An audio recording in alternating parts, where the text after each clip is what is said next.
Hey guys, Toby Mathis here, and today we're going to talk about your stocks, your brokerage accounts, and how to hide them, make them disappear so nobody can see them in a public record. You can keep them very private. In fact, there are ways to even keep them away from ex-spouses, child support, alimony. There's actually ways to do that. I might hit on some of that today, but I'll just show you guys how to make it go away from a public standpoint, a public record standpoint. Before we do, please, for our algorithm purposes, like and subscribe. And as a reward, I'll share with you a picture of one or more of my cats. Actually, I only have two, Peaches and Clint. All right, there you go. That's your reward. All right, let's dive into this. First off, you got to understand how the concept works, what's actually a public record and what's not. Before I even do that, I'm just going to say, hey, if you are trying to engage in fraud or you're trying to hide assets from a spouse in a mean way, in other words, you're obligated to pay, but you're not, then please don't go any further. I don't want to be involved in fraud. Now, I'll just say that out on the outset. Now, if you're somebody who's being unfairly targeted over and over and over again, you're being harassed, or you're in a profession where you just have a target on your back. For example, just went through the stats with the American Medical Association with doctors. Doctors, just a general practitioner, it's 8% a year risk of being sued, not just in a lawsuit, but being sued for what you're doing. If you are in something like neurosurgery, it's over 19% a year of being targeted in a lawsuit. So let's not put a big bullseye by leaving all of our assets hanging out there. Let's make sure that we are keeping them away from the public record. And so we're going to talk about how that works. Number one, as an individual, we do have certain protections. Like, it's really difficult to find out how much somebody has in their bank account. It's not like you can just Google it. It's not like it's just going to pop up on a normal PI report. If you have somebody, a private investigator, go in there and dig in and start doing asset search, you might be able to tell somebody has an account at an institution, but rarely are you able to get balances legally. I should just say that. So there's already a certain amount of protection. However, and I shouldn't say protection, of that you're not going to be able to find it. So it's not just hanging out there. So there is a degree of privacy that already exists. But, and this is a big but, if somebody comes after you, it's going to be disclosed at some point if it's in your name.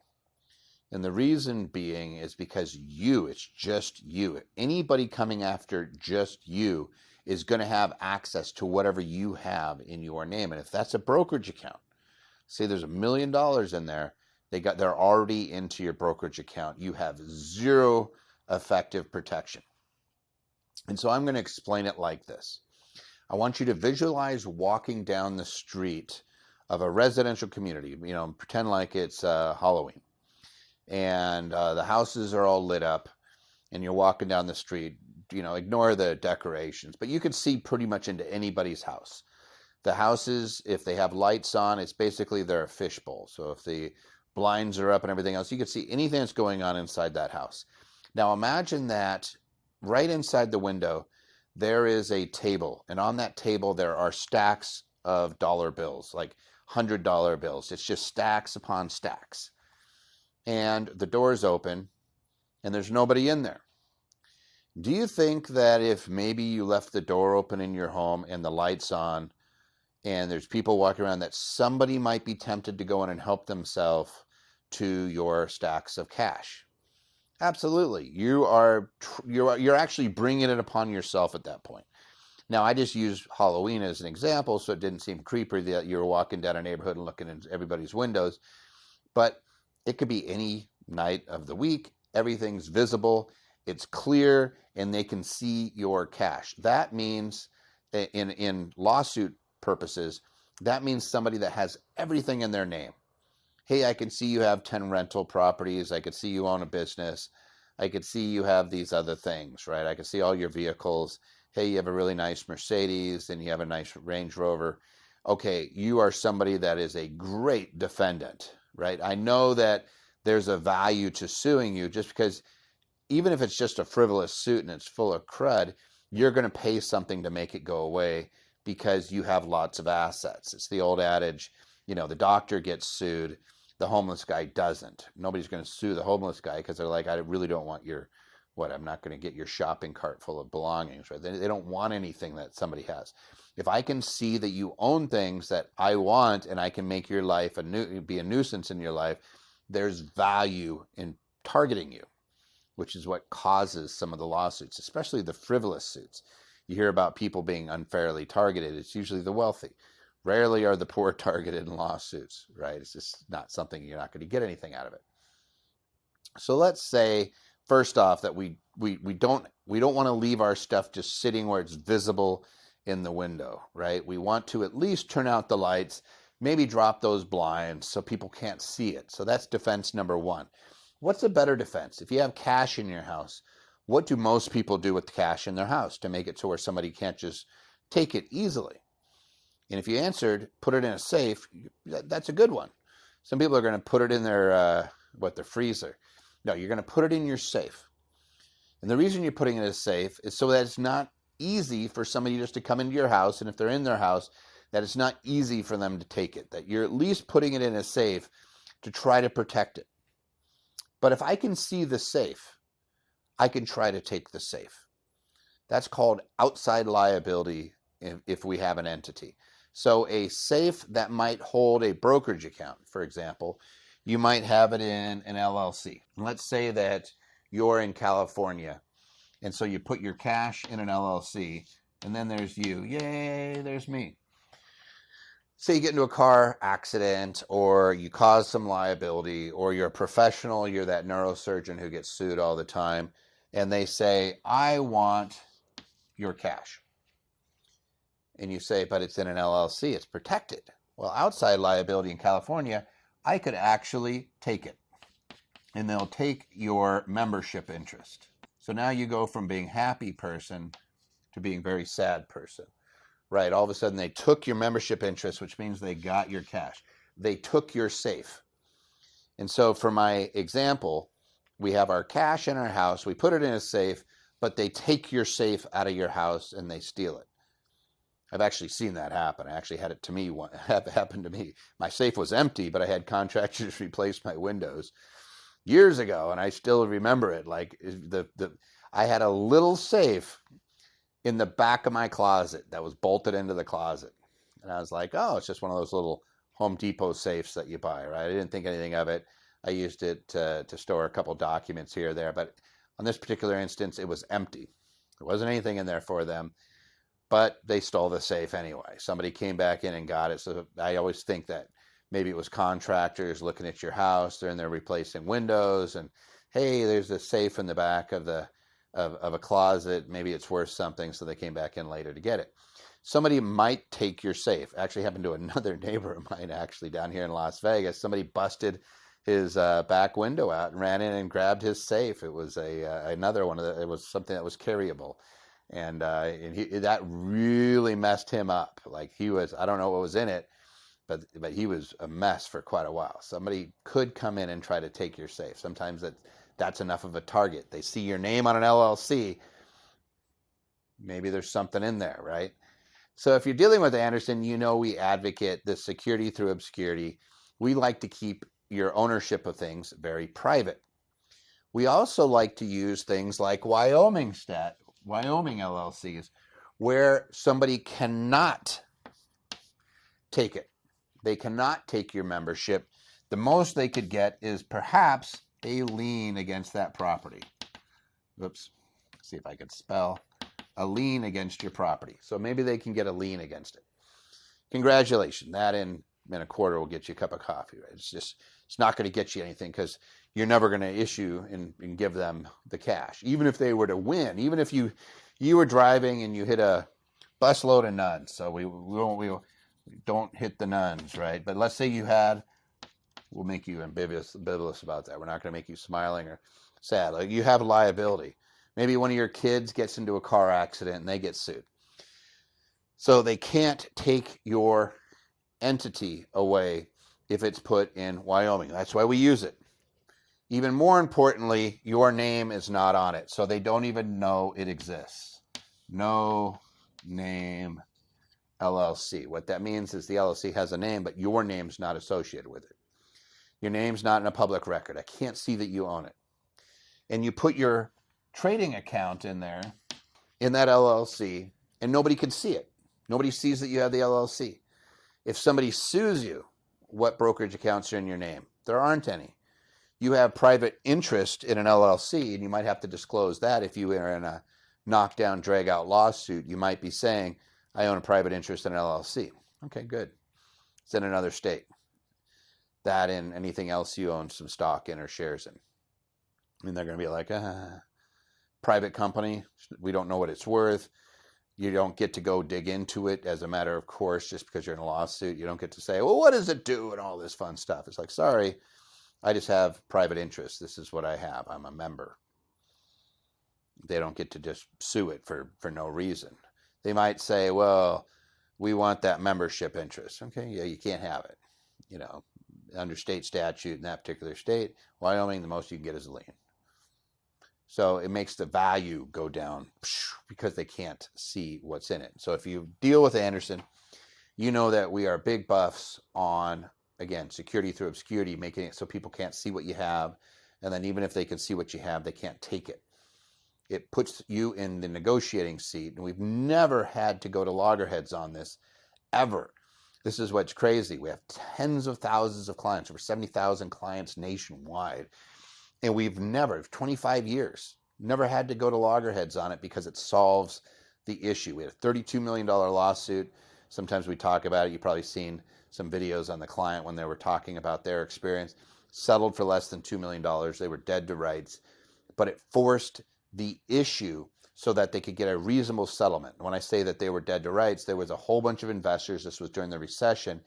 And everybody was going toes up, except our client had the deep pockets. And they were able to negotiate a very good settlement. You'll hear us often talking about another one, which was an establishment. I won't say what kind of establishment. I don't want you to be able to research and figure it out. But there was a heinous accident. The insurance company was did deny coverage because it was a valet company that caused the issue. And we had multiple parties involved in the ownership of the business and the entity that owned the real estate. And long story short, our client was able to get out very inexpensively and expeditiously to get out of the lawsuit. And meanwhile, they continued to go after other parties where everything was in their name. Like they literally settled not on the value of the case, but on the value of what they could extort from somebody and get from somebody. There was a reasonable value to that, and they weren't going anywhere near it. It was just one of those situations where they were just squeezing everybody to get every dollar out of it that they could get. Our client got out early. The case was still going on. As of right now, it's still going on. 4 years later, they're just going after people, ears back, trying to get as much money out of these people, far in excess of what the value of the case was worth, just trying to squeeze and squeeze and squeeze and threaten and threaten and threaten. And we don't want our clients involved in that. If you owe something, by all means, pay it. Negotiate a reasonable amount. By all means, please do that. But we're not going to have you involved in litigation simply because you have assets and you're the deep pocket. So that's what we want to avoid. And so that's what this type of thing sets up and actually does. So we're going to keep your name off of the entity. People aren't going to be able to just Google you and see what you own. Even if they get a private investigator, they're not going to be able to see that you own this. This is completely invisible from a public record standpoint. So this is like, again, using my analogy of the cash in the house. You at least put it in a safe. That's great. But what if we put the safe in the middle of the desert and dug it in a hole and nobody could even see it? They didn't even know it was there. That's even better. When they don't know it's there, it's not in your house, it's not in your state, they can't take it. And even if they did know it was there, they still can't take it. The rules say, hey, you can't go dig it up and take it out of the desert. Sorry. What you can do, though, is if they ever decide to go out into the desert and get their cash and start distributing it, then you could be standing in line. That's your win. But you're at the mercy of that individual member. And, chances are, we've never actually had have that scenario. It doesn't play itself out that way. Lawsuits are about negotiating and settling. And so 99.9% of them, that's the route it's going to go. And that's what we want. We want to give you the best bargaining position. Now let's go back to trading accounts. So some of you are looking at it going, LLC, won't my brokerage have a problem with that?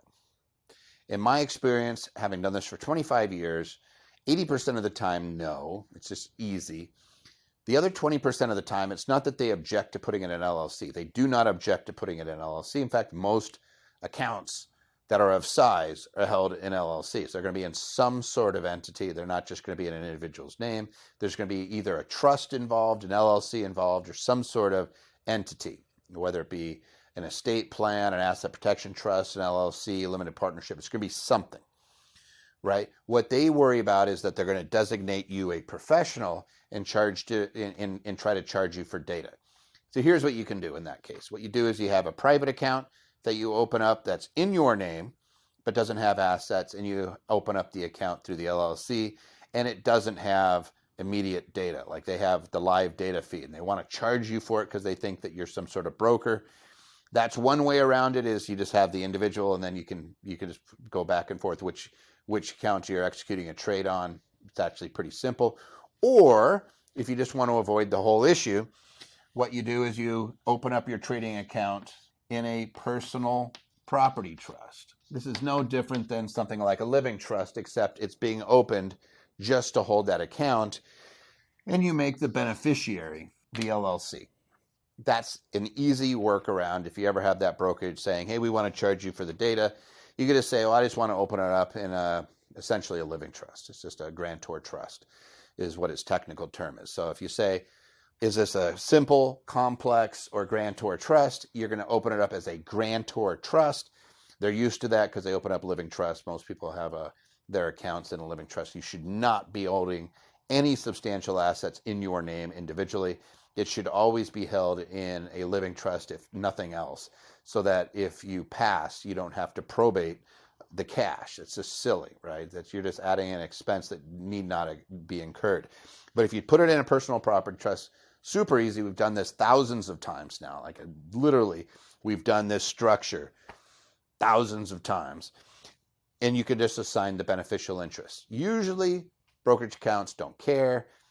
Again, if you're doing the online accounts, the TD Ameritrades, the Schwabs of the world, again, 80% of the time it's never an issue. 20% they'll flag it and say, hey, we think it might be a professional, in which case you just open it up as the personal property trust. We actually do them as a matter of course. If somebody's doing an LLC, we'll just say, hey, contact your brokerage, try to open the account. If you have an issue, we'll open the personal property trust. And again, you make the beneficial interest, all the interest holder, even the grantor, as that LLC, and voila, this is ignored for tax purposes, and it goes straight to that trading account. Now, I'm just going to mention a couple things from a tax standpoint. You could set this up to where it's ignored. You just don't get to write off a bunch of business expenses associated with an investment account. There's this area of being a professional trader, which there's videos on that as well you can go look at. But for most people, 99.9% of the people, this thing might just be a disregarded entity flowing in. You're not worried about expenses. You're not worried about writing anything off. If you are, and you have other business interests, you have other real estate, for example, you might make this into a partnership and have partial ownership by a corporate general partner or manager that's acting there as usually 10 to 20%. And that money flows in, and you can write off all your expenses through the corporation, and everything else just flows through to your individual. If I lost you on that, let's just say we get tax benefits if we want to. Most people, they don't care. It's not going to make a difference. They don't have substantial expenses associated with their trading. They're just owning an investment account. You could set this up so there's no tax return on it. It just flows right onto your return, and we don't care. But we're keeping it as a public record. It's not available. As you know, tax returns, you can't just ask for somebody's tax return and see it. They're still trying to get Trump's. Other than a few leaks, you wouldn't even know what somebody's taxes are, right? So that's not something somebody can just search and find out your tax return. So if it did, they would see it on a Schedule D, just as, hey, there's some dividend income, maybe maybe there's some capital gains income. There's some different things that might pop up on your schedules attached to your 1040. But it keeps it out of the public record. People won't be able to see it in the event that there's a lawsuit. So it's still a very, very effective asset protection tool to set it up that way, even if you ignore it for tax purposes. Now, timeout. There is a heightened level that you could do if you have millions of dollars. You may want to layer in a Nevada Asset Protection Trust. I mentioned earlier about alimony and child support. There's only one state where it protects you against all creditors. It's called a credit shelter trust under our statute in Nevada. They cannot get into those assets. There's a blocker trustee. Usually that's somebody like myself or somebody here that's a resident of Nevada or a bank in Nevada that's serving as the blocker trustee. You could still be handling the investments, but keeps it from being accessible to other parties, period. It's like it's the bazooka to the gunfight. Most people don't need that layer, but if you are somebody who is a high net worth, you've been harassed, or every year your ex decides to drag you into court and try to extort more assets out of you. I say extort, but tries to get more assets out of you saying, hey, there's, I'm owed more, and you just don't want to deal with it. Then this might be a situation where you layer in a Nevada Asset Protection Trust onto it, just so it's no longer yours. So you're just a beneficiary of a trust. You have a blocker trustee. You could even have a separate party being the investment trustee, and you just say, you know what? I'm just locking that money away so nobody can bug me. You're a permissible beneficiary under it. If you're a lawyer, then this would be a hybrid trust. If you're not a lawyer, then don't worry about it. We draft them so where you could still get to the money if you needed. But there's always going to be a third party there as your blocker, so that third parties can't just go in there and say, give me the money. They would say no, and they cannot be compelled under the trust. There's either a 0 to 2 year waiting period on when the full asset protection kicks in. If it's somebody who's a known creditor and you already have the liability, it's 2 years. If you don't, then it's 0 days. Like, you could set this up if you don't have an issue, and it would protect you. So if you're a substantial net worth person, maybe 10 million above, I'd be looking at that asset protection trust anyway. If you're below that point and maybe you're just being annoyed constantly and you just say, I just want it to go away, then that might be a workaround, but they do have 2 years to go inside that trust if they're a known creditor. So there you go. That's how you hide your brokerage account. That's how you keep it to where people can't see it. That's how you make it so even if they can see it, they can't take it. Again, using my analogy, if somebody's walking down the street, your cash isn't even in your house. There's no reason for them to break into your house because they can't see the cash. There's no safe in the house. There's nothing for them to get. We buried it in the desert. Your name's not on it. They don't know it's there. They have zero idea that you have those assets, which is a great situation to be in because you never want to create a bullseye on your back just because you're wealthy and just because people can see it.